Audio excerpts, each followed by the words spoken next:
Shalom pemirsa setia SR Samros Channel dimanapun Anda berada, berjumpa kembali dengan saya Pendeta Sam Sumampo di dalam seri pelajaran Sekolah Sabat. Dan pelajaran Sekolah Sabat kita pada saat ini sudah memasuki pelajaran yang ke-11 dengan judul Orang Kristen dan Pekerjaan.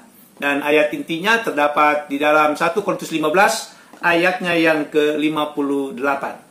Karena itu saudara-saudaraku yang kekasih, berdirilah teguh, janganlah goyah, dan giatlah selalu dalam pekerjaan Tuhan.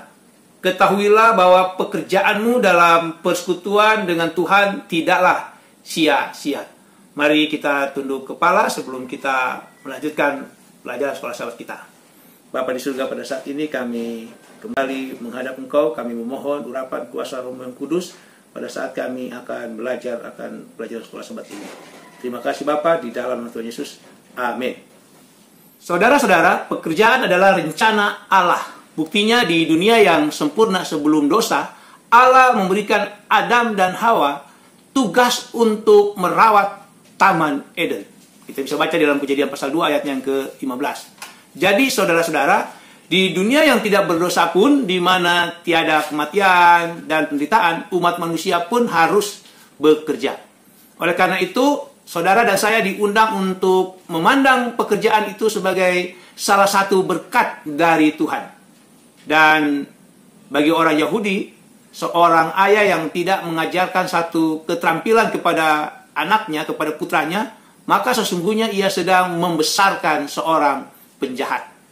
Kita tahu saudara di mana Yesus sendiri menghabiskan bertahun-tahun melakukan kehendak Bapanya dalam pekerjaan sebagai pengrajin yang terampil. Itu dilakukan Yesus sebagai bagian dari persiapan ataupun pelatihan untuk mempersiapkan dia bagi pelayanannya. Begitu juga saudara-saudara dengan hamba Tuhan Rasul Paulus melakukan pekerjaan ketika ia bekerja bersama Priscilla dan Aquila sebagai pembuat tenda. Dan sahabat ini, pekan ini kita akan melihat segenap pertanyaan tentang pekerjaan dan peranannya dalam pendidikan Kristen. Baik saudara, kita akan masuk pelajaran yang pertama hari Minggu dengan judul Berbagai Sisi Pekerjaan. Berbagai sisi pekerjaan. Saudara-saudara, demi kebutuhan hidup kita bekerja untuk mengisi meja makan kita, untuk membayar tagihan, dan juga untuk menabung sedikit untuk masa-masa sulit. Dan kalau kita baca di dalam Pengkhotbah pasal 3 ayatnya yang ke-13, di situ dikatakan bahwa setiap orang dapat makan, minum, dan menikmati kesenangan dalam segala jerih payahnya. Itu juga adalah pemberian Allah. Oleh karena itu, saudara-saudara, kehilangan pekerjaan seringkali lebih buruk daripada bekerja dalam situasi yang buruk. Saya mau ulangi, saudara-saudara, kehilangan pekerjaan itu lebih buruk daripada bekerja dalam situasi yang buruk. Pekerjaan dapat memberikan harga diri. Itulah sebabnya banyak orang-orang yang sudah pensiun ini terus bekerja paruh waktu selama mereka mampu, baik digaji maupun sebagai sukarelawan. Yang penting mereka masih bisa bekerja atau mengabdi. Oleh karena itu, saudara-saudara, berikanlah anak-anak kita, berikanlah orang-orang remaja, anak-anak remaja ini pekerjaan. Dan ia atau anak-anak itu akan terhindar dari kenakalan remaja. Bagi sebagian orang, bekerja itu hanya berarti pekerjaan sehari-hari yang membosankan. Tapi bagi yang lain, pekerjaan menjadi yang terutama dalam hidup mereka. Pekerjaan menjadi satu-satunya alasan hidup. Bahkan pekerjaan menjadi sumber identitas pribadi. Karena tanpa pekerjaan, orang-orang ini merasa tertekan atau kehilangan arah. Mereka tidak tahu apa yang harus dilakukan atau kemana harus berpaling. Oleh karena itu, orang Kristen perlu belajar bekerja dengan cara Tuhan. Di mana pekerjaan lebih dari sekedar kebutuhan ekonomi. Dan manusia lebih dari sekedar karyawan. Pekerjaan adalah suatu wadah atau sarana pelayanan. Dan pekerjaan itu adalah wujud nyata hubungan seseorang dengan Tuhan. Dengan demikian, saudara-saudara, maka bagian dari tugas seorang guru, karena kita punya sekolah sahabat satu triwulan ini, dia punya temanya adalah pendidikan. Jadi bagian tugas daripada seorang guru itu adalah membantu siswa, membantu pekerjaan yang merupakan titik temu antara minat dan bakat yang Tuhan berikan pada mereka dengan kebutuhan dunia ini. Jadi pelajaran penting yang pertama, bagaimanakah sikap yang benar dari orang Kristen terhadap pekerjaan. Saudara, sikap yang benar dari seorang Kristen terhadap pekerjaan itu adalah pekerjaan itu lebih dari sekedar kebutuhan ekonomi. Tetapi pekerjaan itu adalah wadah atau sarana pelayanan, dan pekerjaan itu adalah wujud nyata hubungan seseorang dengan Tuhannya. Kita masuk pelajaran yang kedua hari Senin dengan judul pekerjaan dan pemeliharaan. Saudara-saudara, pekerjaan itu selalu berhubungan dengan melakukan sesuatu dalam kehidupan. Bahkan mereka yang memiliki pekerjaan paling sederhana pun juga melakukan sesuatu, melakukan kerja fisik. Jika walaupun itu hanya menekan tombol-tombol atau touch komputer, itu juga sudah melakukan sesuatu, dan itu adalah pekerjaan. Dan Allah telah memberikan kita pekerjaan tangan kita supaya kita dapat memenuhi atau menemukan kepenuhan dan sukacita, sebagaimana dicatat di dalam Amsal pasal 10 ayat 4 dan juga Amsal 12 ayatnya yang ke-14. Saudara-saudara, dalam ilmu psikologi, istilah keefektifan diri, keefektifan diri itu adalah keberhasilan diri, menggambarkan suatu kepercayaan bahwa setiap orang memiliki kemampuan untuk mencapai sesuatu yang bermakna dalam hidupnya. Saya mengulangi, keefektifan diri itu menggambarkan suatu kepercayaan bahwa setiap orang memiliki kemampuan untuk mencapai sesuatu yang bermakna dalam hidupnya, di mana keefektifan diri itu tidak dapat ditingkatkan atau bertumbuh hanya dengan perkataan, oh, saya bisa. Tidak hanya dengan perkataan, tetapi dengan melakukan sesuatu dari apa yang diyakini, itu baru bisa meningkatkan keefektifan diri tersebut. Dan sementara itu, saudara-saudara, pekerjaan tangan kita adalah berkat dari Tuhan kepada kita. Dan pekerjaan itu memampukan kita untuk memiliki hidup yang berarti, di mana rencana utama daripada Tuhan kita, Allah kita, terhadap kita tentang pekerjaan itu adalah agar pekerjaan kita ini bisa juga menjadi berkat bagi sesama. Karena di dalam Kisah Para Rasul 20 ayat 34 dan juga ayatnya yang ke-35, hamba Tuhan Rasul Paulus menulis bahwa kita harus bekerja, kita harus melakukan sesuatu yang berfaedah dengan tangan kita, supaya kita dapat saling berbagi. Begitu juga doa daripada hamba Tuhan Nehemia di dalam Nehemia pasal 6 ayatnya yang ke-9. Di situ dikatakan, saya ambilnya dari Alkitab Bahasa Indonesia Sehari-hari, dikatakan, aku berdoa, Nehemia berdoa, ya Allah, kuatkanlah aku.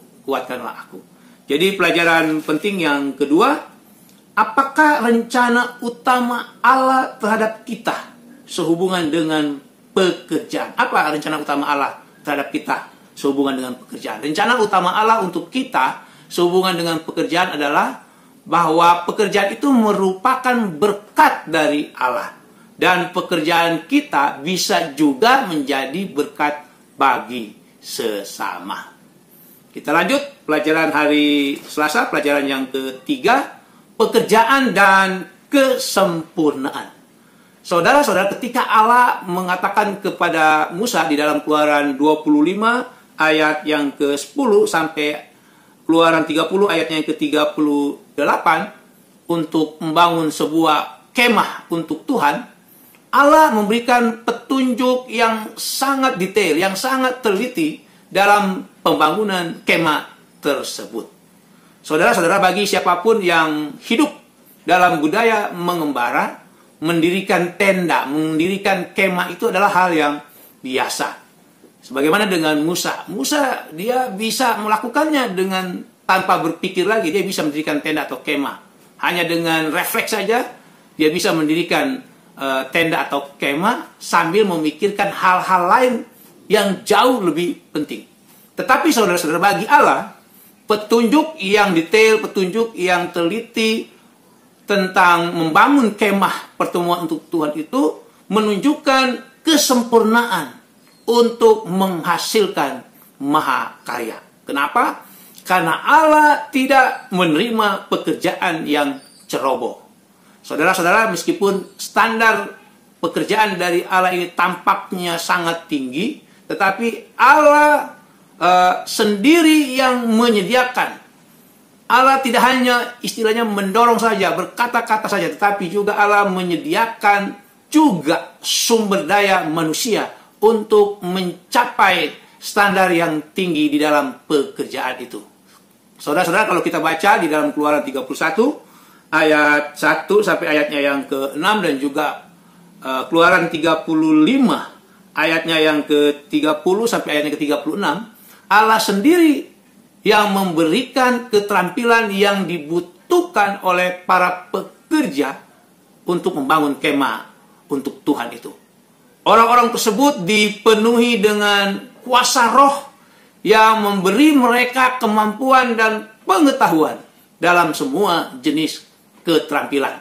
Sehingga pembangunan kemah suci, kemah untuk Tuhan itu, dan juga perabotannya, isi yang di dalam kemah suci itu berjalan seperti yang telah diperintahkan Tuhan.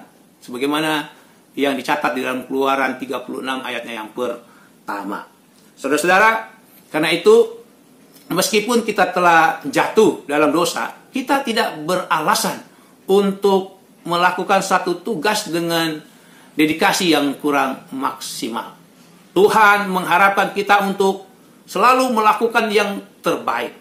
Tuhan mengharapkan supaya kita menempatkan talenta, keterampilan, waktu, dan pendidikan kita digunakan dengan baik untuk tujuan-tujuan besar. Jadi pelajaran penting yang ketiga, apakah yang Tuhan harapkan kepada kita dalam sebuah pekerjaan? Apa yang diharapkan Tuhan kepada kita dalam sebuah pekerjaan? Tuhan mengharapkan kepada kita untuk teliti dalam pekerjaan. Karena Allah tidak menerima pekerjaan yang ceroboh. Dan Tuhan mengharapkan supaya kita melakukan tugas pekerjaan kita dengan dedikasi yang maksimal. Kita lanjut pelajaran yang keempat, hari Rabu, dengan judul pekerjaan dan kerohanian. Saudara-saudara, kalau kita baca di dalam Galatia pasal 5, ayatnya yang ke-25, di situ dikatakan, jikalau kita hidup oleh roh, baiklah hidup kita juga dipimpin oleh roh. Dengan demikian, pekerjaan dan kerohanian itu tidak dapat dipisahkan. Dan kekristenan menciptakan manusia yang memanifestasikan, yang mewujudkan, yang menjadikan dirinya dalam segenap dimensi kehidupan, termasuk pekerjaan. Dan di sebuah kamus eksposisi kata-kata yang ada di dalam Perjanjian Baru, kamus eksposisi kata-kata Perjanjian Baru, di kamus itu digambarkan tentang orang yang rohani. Orang rohani itu digambarkan di dalam kamus itu sebagai orang yang memanifestasikan, mewujudkan buah roh, menjadikan buah roh dengan cara melalui hubungannya dengan Kristus. Dan orang yang rohani itu berfungsi sebagai orang percaya dalam segala aspek kehidupannya.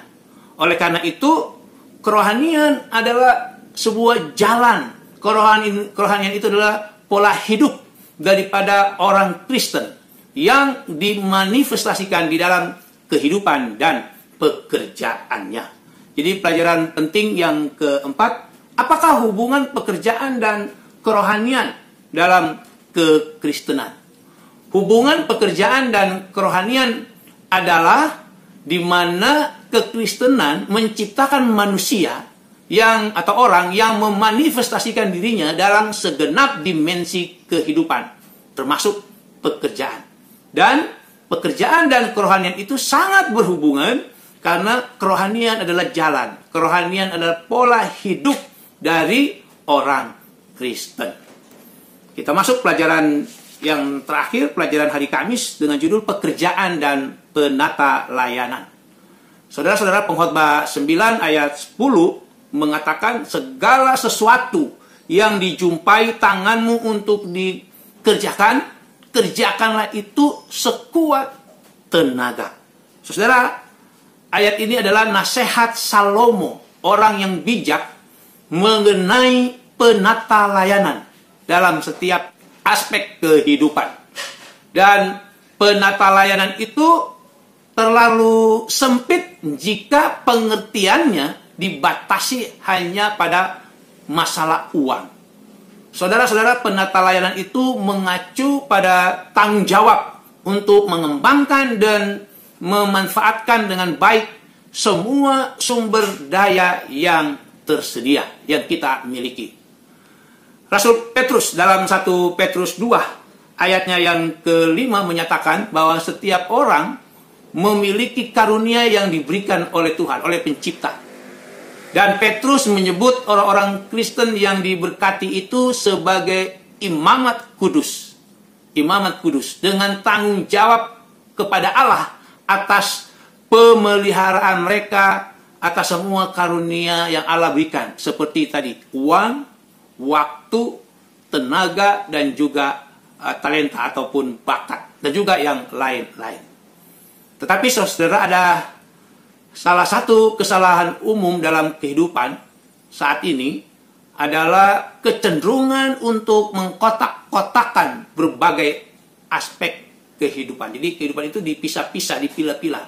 Dan kecenderungan untuk memisahkan, mengkotak-kotakan aspek kehidupan memang ada juga yang cocok dalam beberapa kasus. Namun demikian, pemisahan atau pembatasan ini jangan diterapkan terhadap peranan kehidupan kerohanian kita sebagai orang Kristen. Karena pekerjaan orang Kristen itu tumbuh dari persekutuan dan bekerja dengan Allah. Karena bekerja adalah salah satu cara di mana kita dapat mempraktekkan kehadiran Allah atau kehadiran Tuhan. Mengkotak-kotak kehidupan keagamaan kita, membatasi Tuhan pada satu hari, 1 jam, atau bahkan hanya satu bidang kehidupan, itu sama saja dengan menolak kehadiran Tuhan pada bidang-bidang lainnya. Pelajaran penting yang terakhir adalah mengapa pekerjaan dan penata layanan tidak dapat dipisahkan. Mengapa pekerjaan dan penata layanan itu tidak dapat dipisahkan. Pekerjaan dan penata layanan itu tidak dapat dipisahkan karena pekerjaan orang Kristen tumbuh dari persekutuan dan bekerja dengan Allah. Dan penata layanan itu mengacu pada tanggung jawab untuk mengembangkan dan memanfaatkan dengan baik sumber daya yang Tuhan karuniakan kepada kita. Demikianlah pelajaran kita pada saat ini. Mari kita tunduk kepala, kita berdoa. Bapa di surga, terima kasih. Oleh karena urapan kuasa Roh Kudus Tuhanlah, maka kami boleh dapat mengerti maksud Tuhan melalui pelajaran sekolah Sabat ini. Biarlah melalui pekerjaan yang merupakan berkat daripada Tuhan itu, kami dapat memuliakan Tuhan. Kami boleh menyatakan kepada orang lain keadilan Tuhan di dalam hidup kami. Dan melalui pekerjaan yang merupakan berkat Tuhan itu, kami juga boleh menjadi saluran berkat bagi orang lain. Memberkati semua pemirsa yang telah menyaksikan tayangan video ini dimanapun mereka berada. Di dalam nama Tuhan Yesus. Amin.